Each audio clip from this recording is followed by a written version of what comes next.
Good morning, children. So now we'll do the questions and answers of which lesson? Albert Einstein. Okay. So, first one. Yes. What do you understand of Einstein's nature from his conversations with his history teacher, his mathematics teacher, and the head teacher? What do you understand about him? About his nature, I mean to say. Let's have a look at the answer now. So, let's have a look at the answer. Yeah. Exchanges between Einstein and history teacher show that Einstein is honest and truthful. He admits his shortcomings frankly. That means he's very open, very truthful, very frank, very truthful. He's very open. Okay, he doesn't hide anything. He has firm and well-defined options. He explains precisely what he thinks. Whatever comes to his mind, he tells. Very open-minded person. Thus, his basic intelligence, logical reasoning, and lucid expression are highlighted. See here, children, in the lesson, logical reasoning is so clearly evident here, shown here, revealed here. See, in the lesson it's there. Here, I don't like history. Why should I go through all these history lessons? By heart the dates. And he gives a reason for that, which is absolutely logical. He says, by hearting anything is of no use. Traditional knowledge, traditional method of imparting education is waste. And so very right. So this speaks of his what? Logical reasoning and of course his basic intelligence. And lucid expressions are highlighted. He's so open, very frank. That is what is lucid expression. I don't like something, I don't like it. This is useless. Yes. He showed the sparks of genius even at a young age. The sparks were very clearly visible. His way of talking, that itself revealed that he was a genius. His maths teacher had a high opinion of him. He went to the extent of saying, I can't teach you more and probably you will soon be able to teach me. See, imagine a teacher telling a student, I don't know more than this. Next, I think you are going to teach me. What does this tell? That means his knowledge about that subject, mathematics, was so much more than the teacher. See, that was his area of interest. So, he must be learning, going through this, that, and he tried his best to increase his knowledge. So, his knowledge was more than his teacher, and the teacher accepts that. Yes. When Albert said that it was excessive praise, he said, no, you are praising me too much. This is too much for me. I don't deserve so much. The teacher acknowledged that it was only the truth. Acknowledgement, he accepted that this is the truth. Whatever I am telling you is truth. That is, you know more than me. So the day is not far away when you are going to teach me mathematics. He made the point by saying that Albert was ready immediately to enter a college or institute for study of higher mathematics. So he said, now you are ready for higher studies in mathematics. So Albert said, I have learned all the maths. They teach at school and a bit more. So he said, I know a little bit more, that's all. The head teacher told Albert that he was expelling him. That means he was rusticated from school because his presence in the classroom made it impossible for the teacher to teach the other pupils. Because remember, children, he always used to say, this is useless, that is useless, why should I learn this, why should I learn that? So that created a disturbed atmosphere, a disturbed environment in the classroom. According to the teachers, that would hamper the learning of other students, other children.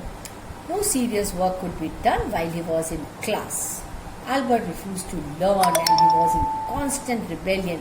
Rebel means to revolt, yes. For a moment, Albert felt tempted to tell the head teacher what he thought of him and his school. See, I told you he was so outspoken. There was a moment when he thought of telling him on his face what he thought about the head teacher. But then he controlled himself.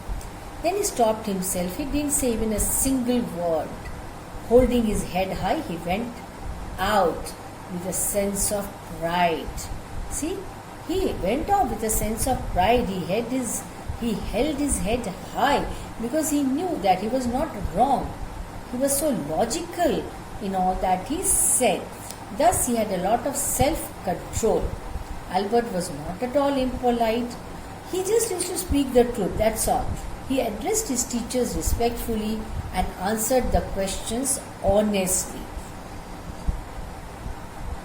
Now, children, the next question. The school system often curbs individual talents. Yeah, many people have this feeling, discuss. So, let's discuss.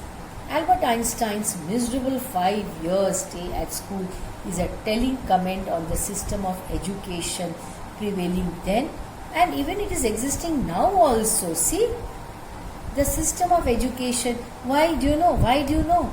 Because see, in class 10 you cannot choose your subjects. You have to study so many subjects, which may not be of use for you later on. Afterwards you have to select, isn't it, of your choice. So why not do it now? So these are some of the drawbacks of the system. This system of education has no room for individual aspirations, individual desires, individual wishes, brilliance or aptitude. See, one may be good in English, doesn't mean the same student may be good at or should be good at maths. No, not necessary. So we must guide and teach according to that. The choice should be given to the children so that the children's the capabilities, the abilities, intelligence, they bloom and blossom.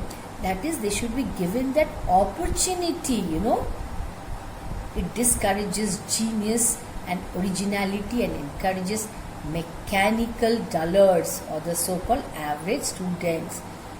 So this should not be appreciated at all, encouraged at all. So that is what happens, So cramming, learning by heart and all that, the system, it lays stress on facts and dates rather than ideas. You have to learn everything by heart, which is of no use later on in life. And you cannot implement these things in reality. It ignores originality, creativity, which lead to progress and development. So creativity is very important for a student especially. No wonder then that most of the students manage to pass the examination. That means they study just for the sake of passing examination. By cramming means close your eyes and learn by heart. That is called cramming. Learning things by heart and repeating it in the exams.